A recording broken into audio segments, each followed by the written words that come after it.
James, we're back. Another week, ADSN. Last week was a hit. George was, just a killer on the podcast. This week, I think it's going to be even better. Dude, that guy, amazing. These Gen Z guys are built different, I think.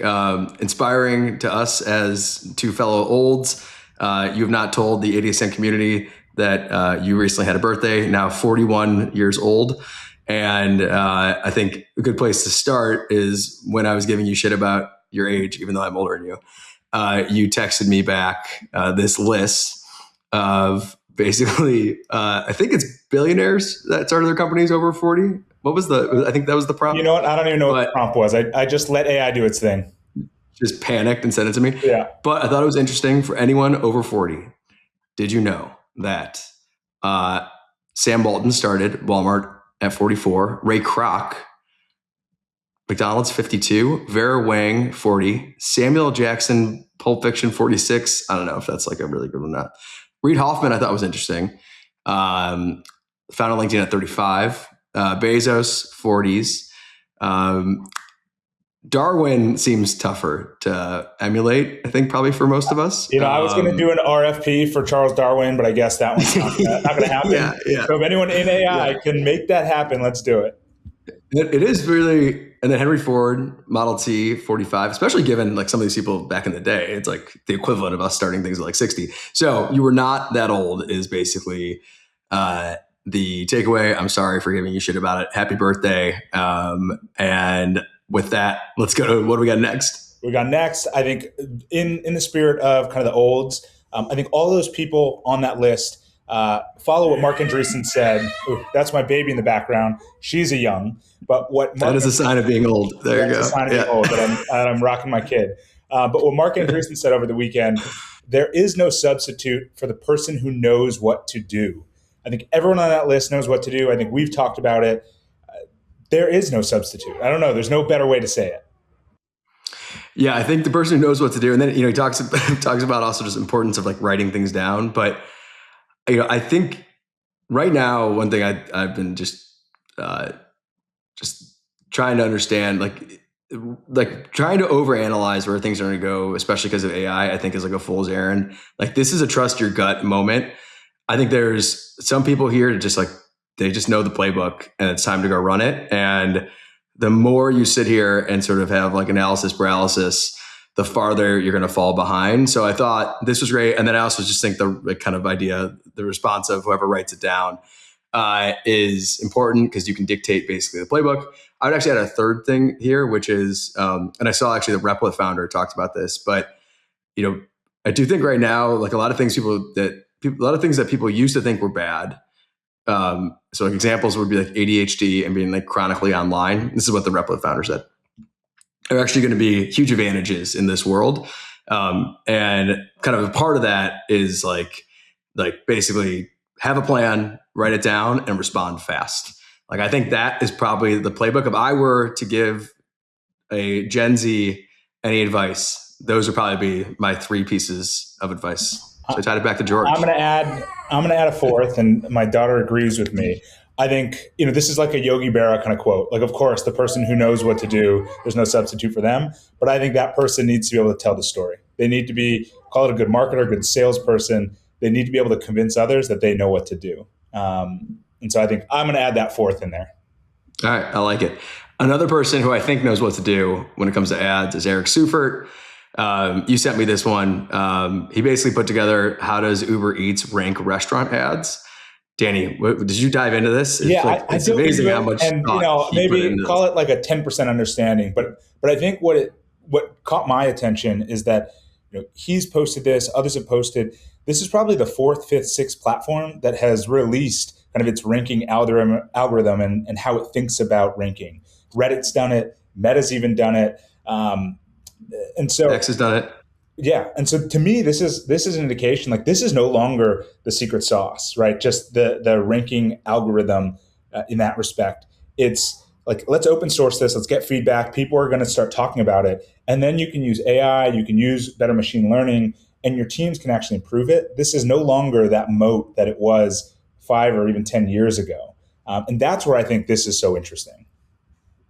Yeah, it's funny. Super had another article that kind of totally separate from this, but just put out, I think it was a tweet about Meta and like, are they actually going to build their own foundation models? And he basically is like, the risk here for Meta is that they don't own the next platform the same way how they didn't own the current platform when it comes to iPhone. And so, I think there's sort of now there's almost like this, it's like a lack of fear about like sharing the math, right? And like, it's just going to be like the best math wins kind of. And so like for Meta, they're going to have to go ahead and just build something that's as good as Claude. Like if they want Meta AI to compete, then like they're going to have to go ahead and do the work.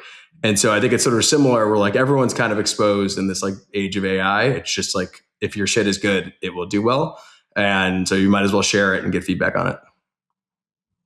Yeah, I mean, I couldn't agree more. And this next one that we have coming from Mark Gadala Maria basically says, this is wild. 143 million people thought they were catching Pokemon. They were actually building one of the largest real world visual data sets in AI history. And so I think to your point, like it's not about the math anymore. It's not just about the math. It's how you can activate it. It's what the underlying models are. And to me, this is, how many Pokemon Go's are there right now that people think they're playing a game, people think they're walking through the world or talking to a website, and really they're training a data set that is going to launch a company into a proprietary moat that is unreplicatable, like Pokemon Go. And I think this is an incredible story. Yeah, the Pokemon thing made me think about Snapchat. That's what it made me think about, which is if Pokemon has been able to use that camera to provide all this ancillary value for these models, why in the world can't Snap, who has like the largest probably, index now of, I mean, actually they delete all of it, but whatever. There's something there. Yeah.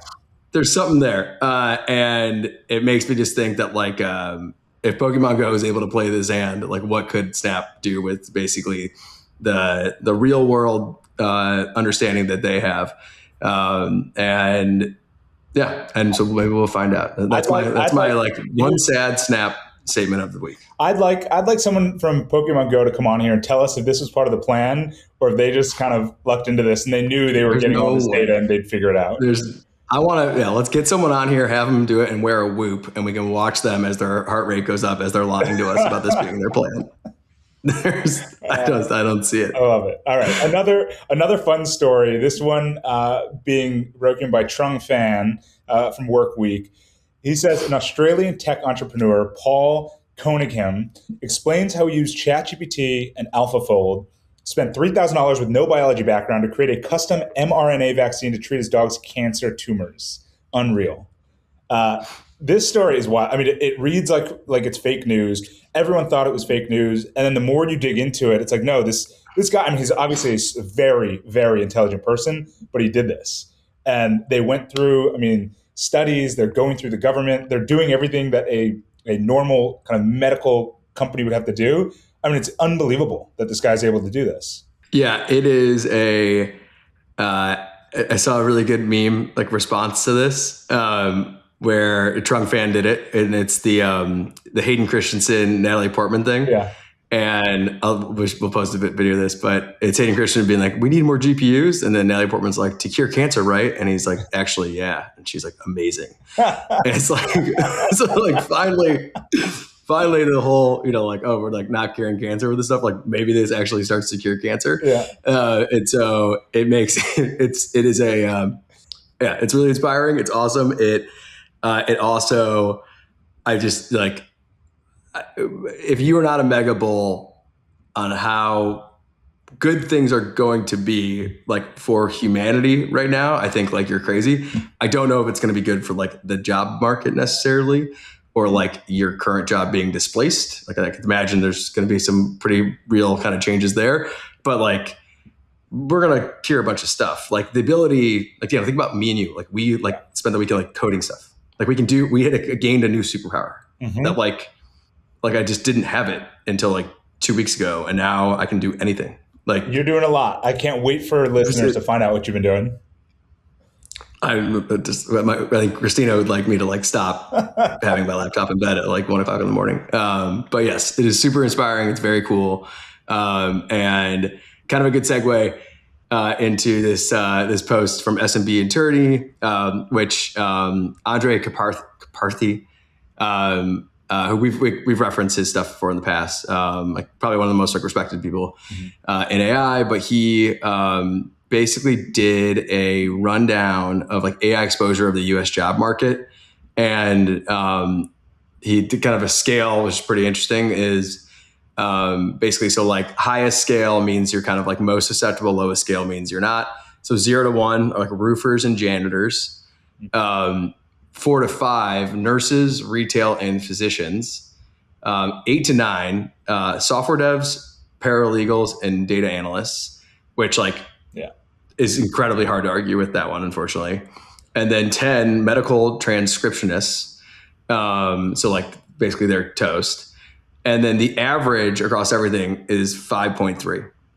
And so it's sort of coming for everything, you know, like again, I'm not trying to be a doomer about it, as I'm not, but it just makes me think like when you think about being an entrepreneur and trying to think about like being a founder, or just think about like us even building like ad tech stuff, it's just like, you're gonna have to do something that it can be an accelerant to. Like if you plus the AI doesn't make things better, you're in trouble, which is actually again like another segue to George from last week. But like the fact that like it's a good example, like he wanted to make Cheetos, like protein Cheetos, and him and AI together like did this dance and they figured it out. So I think if you're not like dancing with the AI and it's like taking you somewhere better, but it's just doing the things that you can do, I think you're in a pickle. Yeah, I mean, I looked at the chart, and actually it made me kind of more excited about the future. I mean, I think you look at the companies, even with 8 out of 10, 7 out of 10s, like a project manager, accountants, purchasing managers, shout out you, James, who you're all over that one. But those are jobs that, you know, have to deal with people. But if you layer on AI and you can become so much more efficient, I mean, you 100x, 1,000x your ability to take on clients, do better work, fewer errors. And so that actually makes me more excited. And those are all red boxes. And then you look at the green boxes, and it's everything I think we assume. The ones that, you know, care for people, that care for children, that do hard manual labor, like those are hard to automate. There's components of it that should be automated and probably be made more efficient with AI. But I think it was Blackstone just invested like $100 billion or something, $100 million. We'll find the tweet, into hard labor and like skilled labor, plumbers, carpenters, contractors, things like that. And there's a bet being made that AI will make those so much more efficient and create leverage for them. But those are the ones that are not scalable, at least not in the current paradigm. Yeah. Yeah, it's wild. I guess like switching gears to things that maybe are scalable. Is Aries Devins put out this post with the head of growth from Lovable, and it's really about scaling how you like spam yourself and self-promote. That was my takeaway. But he goes, "How does Lovable hack social algorithms to have viral posts?" And so Elena Verna, who's growth at Lovable, said, "We have a channel called Bee Swarming where employees post their content and everyone goes to amplify it. We try to turn every engineer into a marketer, get the whole team posting about things they're excited about. And then marketing puts its full firepower behind the biggest launches to tell the story." And so I think, you know, this is something that I think in our careers, we've actually done probably a pretty good job with, like even for universal ads, like everyone's like encouraged to promote the amazing things that everyone is working on across the board. But I think it's a good one where it's like, again, like you plus AI have to be an accelerant. So like you can create better content via AI, but like you have to go ahead and do that. And if you aren't doing that on behalf of the thing you're working on, like you are going to be falling behind. And I think Lovable has done just an incredible job in general, especially given I tweeted about this the other day, and I like love Lovable, but I don't like get how like they win over time because Claude is just so good. That's a separate problem. But in the meantime, I think they're doing a great job promoting themselves. Yeah, I mean, I chuckled reading it because it's, you know, there are some things that AI has done so well and innovated on. This, unfortunately, is not one. It's like maybe they're doing it better than other companies, but like this wasn't AI. This is like a really good strategy, a good marketer, and a really engaged team. Like you said, companies, including ours, have been doing this for many, many years. So I think it's a funny spin on like, look at what AI is doing, when in reality, it's like, no, she's set up a really good system to do this, whether it was AI, B2B SaaS, or consumer. Yeah. But great, get the story out, and more people should do it. Yes. It's something similar that, again, is not novel, but I think is getting spun as kind of AI doing something new. Trisha Oswald, a reporter, announced that OpenAI is testing an ads manager with a small group of partners as its ChatGPT ads pilot takes shape. Early data, some brands see CTRs below 1%, which is far behind Google's search. And so this is, I think, the first time that we've heard, they've kind of said they want to do ads. This is the first time we've heard that there's actually an ads manager, an interface, something that advertisers can interact with. The least surprising thing in the world, they are an AI company with billions of dollars and access to all these GPUs. Of course, they're going to launch an ad manager. This is like, everyone thinks, if you were listening to this, if you work in ads and you're like at a place that can sell ads, and someone is telling you it is hard to do this, it is not hard to stand up an ads manager. It is just like a factual thing. This is not that difficult. It's hard to make the ads work. Separate problem. Yeah. Right. And like, that's what she's referencing with that. Now, I think if you have the full weight of like think about all the structural advantages OpenAI has to make it work. Mm-hmm. But yeah, like, of course they would do this. And it's such a waste of time for them to go do, even if they are doing this Criteo and Trade Desk partnership stuff, it's like, cool, whatever. I wouldn't do that. Like, but to each their own. Like, they got to roll this thing out. They will iterate like crazy. Like, they get to use Codex to do this. Mm-hmm. Like, you think they have issues with procurement and using AI tools? Like, they own Sora. Like, they have the new version of Sora that we don't have. Yeah. Like, they're going to build the sickest ads platform in the world. Yeah. And as long as people keep using ChatGPT, they'll have inventory and they'll make it work. It's just like, it's so obvious. Yeah.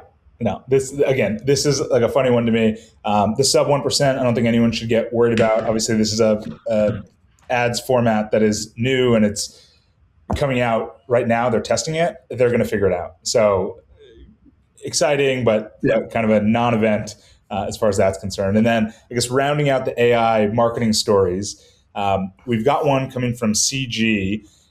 This is insane. Anthropic ran its marketing with basically one person. Austin Lau, a non-technical growth lead, was running paid search, paid social, email, and SEO solo. And here's the workflow. And they go ahead and list that out. This one went viral over the weekend, that Anthropic's got one guy running paid search. Again, I think it just feeds into like these companies have the tools that we don't have yet. Like you're saying, experimental tools that are more powerful than what we're all using.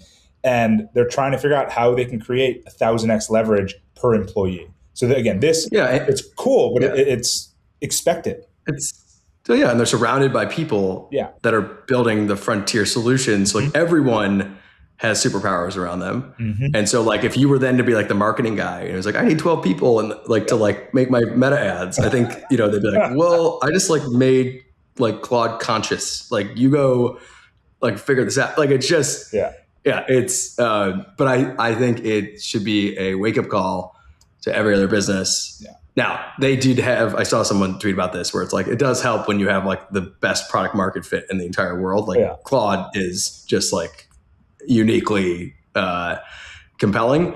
But yeah, it would be, and it's why actually I was talking to a friend about this who's an investor at a pretty big firm for the weekend. And, I was just like, I'm so bullish on like just any of these AI native companies. Like, they are going to be so, listen, there'll be failures and all of it, but like some of these companies are going to take so much business from legacy enterprise businesses because they're just going to be so much more wildly efficient. Mm-hmm. Right. And then like, it's just going to be a displacement effect. And so I do think this is a good example. Like, how would, how do you compete against this? And then they'll hire marketers and they'll get amazing, I'm sure they'll double down on it, but like to get from A to B, it's extremely impressive. Yeah, no, agreed. Okay. So let's jump into our primary post. I think we've had enough of kind of the AI headline story. I'm sure there's a little bit more coming in primary post, but why don't you kick it off this week? What do you got for us? Can we play this video? I want to play this video. So Jacob, who we worked with at Snap, who's now like running AI stuff at Microsoft, posted this, and it's incredible. And this went viral, but it's just Travis Kalanick. It's a minute. We're going to do this. We're going to sit here for a minute and listen to it because it's that good. I don't look at somebody and go, oh, dude, I had it so much harder uphill both ways to school, whatever. Yeah. You know, I don't think like that.